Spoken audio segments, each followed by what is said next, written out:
আসসালামু আলাইকুম। Welcome back to my channel. কেমন আছেন আপনারা সবাই?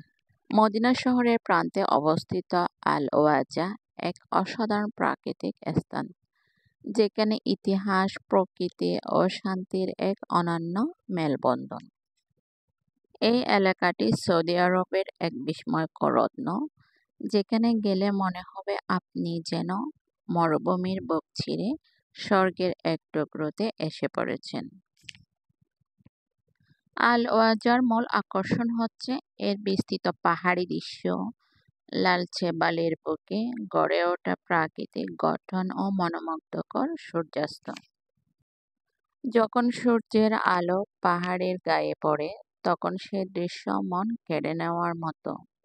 এখানকার বাতাস শান্ত ও নির্মল, যেন শত ব্যস্ততা থেকে দূরে এক প্রশান্তির ঠিকানা। ঘোরার সময় আপনি দেখতে পাবেন কিছু ঐতিহাসিক ধ্বংসাবশেষ, যা ইসলামের প্রাথমিক যুগের ইতিহাস বহন করে। পাশাপাশি আল ওয়াজা উপকূলীয় শহর হওয়ায় এখানে রয়েছে লাল সাগরের সৌন্দর্য উপভোগ করার অপার সুযোগ। নীল জলরাশি, ছোট ছোট নৌকা আর স্থানীয় জেলেদের জীবনধারা মিলে এক ভিন্ন অভিজ্ঞতা দেয় পর্যটকদের।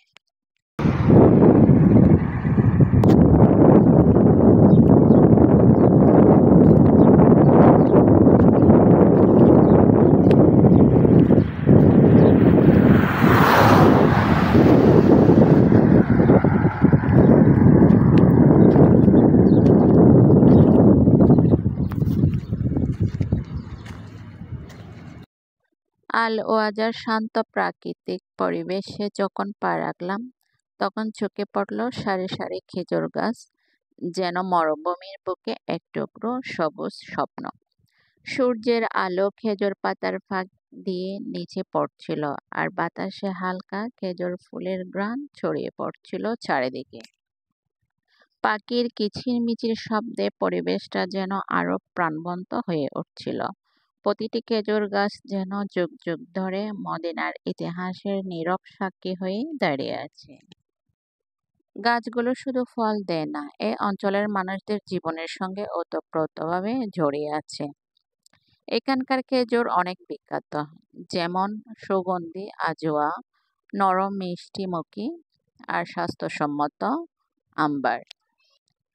স্থানীয় কিছু কৃষক দেখালেন কিভাবে তারা খেজুর গাছে ওঠেন, ফল সংগ্রহ করেন, আর সেই খেজুর কিভাবে বিভিন্নভাবে ব্যবহার করা হয়। আল ওয়াজার এই খেজুর বাগানগুলো শুধু প্রাকৃতিক দৃশ্য নয়, বরং একটা সাংস্কৃতিক ঐতিহ্য।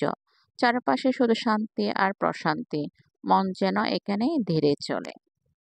খেজুর গাছের নিচে বসে কয়েক মুহূর্ত চোখ বন্ধ করলে মনে হয় যেন প্রাচীনকালের কোনো নিঃশব্দ দিনে পৌঁছে গেছি। এই অভিজ্ঞতা শুধু চোখে দেখার নয়, হৃদয়ে গেঁথে রাখার মতো। যারা প্রকৃতির সৌন্দর্য ও ইসলামী ঐতিহ্যের ছোঁয়া একসাথে পেতে চান, তাদের জন্য আল ওয়াজার খেজুর গাছ ঘুরে দেখা এক অবিস্মরণীয় অভিজ্ঞতা।